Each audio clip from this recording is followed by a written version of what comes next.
Hello, parents, teachers, caretakers, and grandparents. Thank you so much for sending some of your questions. Many of you don't send me questions on WhatsApp or on Instagram or Facebook. You send me questions on WhatsApp.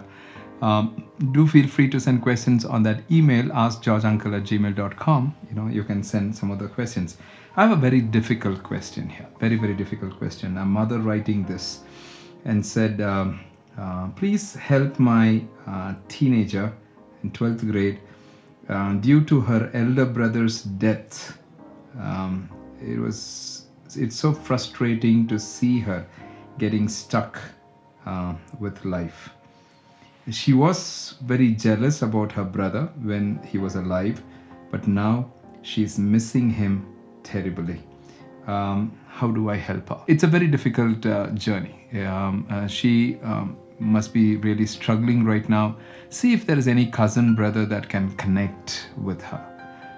There are a lot of cousins, right? In India, we have a lot of cousins. If there's some cousin brother, someone who can connect with her and maybe not be able to give that kind of a friendship, like how your son was able to give, but at least to help her out. That's one. Two, has she gone to a counselor and dealt with that grief? A grief counseling could really help her out. There's a way that counselors do the grief counseling. If they're trained in grief counseling, there's a way that they would help them to analyze some of those thoughts and see how they can face some of those thoughts. It's very important that the girl begins to face, being in 12th standard with all of the hormonal changes and everything. It becomes very difficult. She must be actually feeling right now totally lonely, and must be several incidences whenever there are friends around. It can remind her, have some of those triggers of reminding her about the younger brother, and it becomes very difficult, very difficult. The third point is this. I don't know whether you as a mother, you're working, or how busy is dad. I don't know. Is there any grandparents at home? I don't know. I don't know with whom she's close. It might be good to make some big changes where you can at least, stay around with her and connect with her, and start to connect with her as parents. Make that connection very, very strong.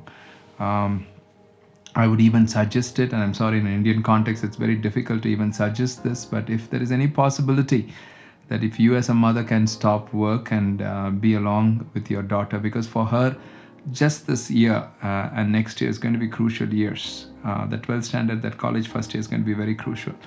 If you can somehow walk alongside with your daughter and win that trust over and make her feel secure, I think it's going to be makes a huge difference. It'll make a huge, huge difference. If you're able to do that, I think it'll be a wonderful thing that will happen. And the last one that I would say, not just the mother, but also to see the father take some time out. A father-daughter's time is going to be very, very critical. I don't know what she enjoys and what are her influences and what are some of the things that she really cherishes from the past experiences. I don't know what it is. You guys are the best people to know some of those things. So talk to the father and see what are some of the things that she has really enjoyed, she has really cherished. See if you can take her back to that place, or take her back into that activity, or take her back to some of those scenarios. I think it would really, really help. And that's the only way. And please understand this, with any death, especially coming up at this age, with handling any death, it's not going to be easy. It's not going to be easy. It will take time. But I think as parents, you have to be there around. And if somebody else can connect with her, it'll be great. Some other activity, if she can get involved in, it'll be very great. I pray God will give you that grace, as you deal with your daughter. Yeah, God will give you grace. Thank you.